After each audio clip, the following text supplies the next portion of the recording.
Save on select Mama Cozy's 16-inch take and bake pizzas, now just $4.99. Aldi. Shop differently.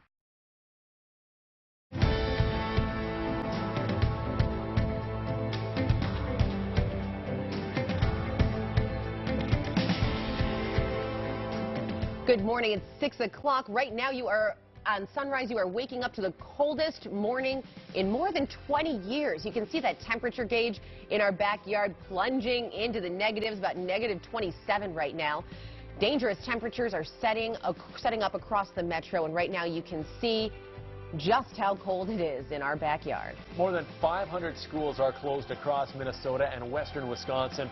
You can see them scrolling at the bottom of your screen right now. Our Sunrise team out in force trying to keep you safe this morning. Ellery McCardle has resources for hundreds of people in the Twin Cities metro who are without power right now. And Kai is live with the Minneapolis Fire Department, one of the many groups of people who have no choice but to work in the dangerous cold today. Right now, though, let's get to Sven and get the details on this bitter cold.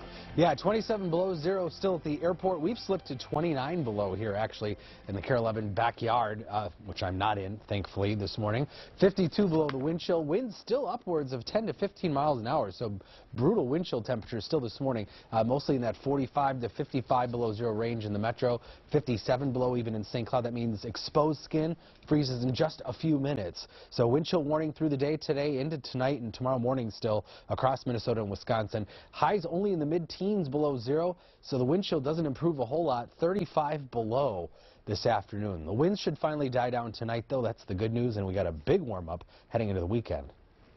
And if you do have to head out the doors this morning, your car battery might be giving you a few issues. I'm going to be talking about some tips on how to keep that car battery alive and well coming up in a little bit. But right now, let's give you a look at the roads. 394 Penn Avenue looks like a Metro Transit bus and a few vehicles could have been involved in a fender bender blocking the right shoulder along 394. So watch out for slick conditions out there, potential black ice situations, especially at stops and four-way stops where cars are idling. That's when that really appears. But Highway 55 at Highway 100, we had a stalled vehicle, as well as 94 westbound. Another vehicle seeing some issues due to this bitter cold. All right, thanks for that, Alicia. The dangerous cold is causing power outages across the entire metro. Xcel Energy says it has had crews out since last night. And Ellery McCardle joins us now for the newsroom. Ellery, how many outages are we talking? Well, Lauren and Chris, this number has really been fluctuating because last hour we told you that Xcel had 1,600 customers without power between Minnesota and Wisconsin. Well, now that is down to 1,500.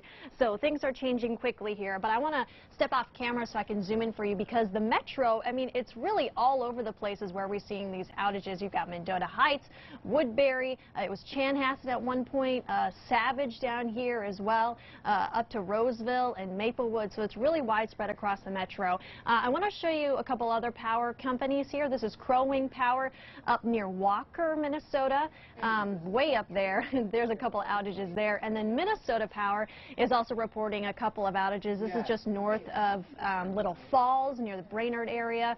And then this is up near Duluth, a couple outages as well. So we'll be tracking this and we'll have more information at KARE11.com. Guys? Ellery, thank you. Brutal night to be without power and brutal night for those workers trying to get it fixed. Indeed. Actually, it's so cold the Postal Service made the unusual move of calling off mail delivery today. And businesses all over the state are closing or changing their hours because of the cold. Everything from the Excelsior ice castles to museums to popular restaurants and grocery stores. We have a running list posted right on the homepage of KARE11.com. We're saying it all morning, don't go outside unless you have to, but for first responders, there's no getting time off. Yeah, someone's got to be there for us if there is an emergency. And Kaya Edwards is live at the Minneapolis Fire Department checking in on the early morning crew there. Kaya, what's it like for them? You know, you just missed it. You just missed it. There were 2 fire trucks right here, and they just got called out. And I had to quick put my jacket on because now the doors are open over there. And yeah, apparently they are responding to what could be a fire alarm. They're responding to a fire alarm right now. So we're here with Assistant Chief Tyner about, yeah, you got to bundle up and get that hat on, about what it's like. So are you concerned for these guys? They're heading out? Always concerned for them, especially on a day like today when it's, you know, so cold and we're out in the elements and, you know, the gear we wear is really not much different in the summer versus the fall. So really concerned about them right now. Okay, yeah, and then like take a look at this video too.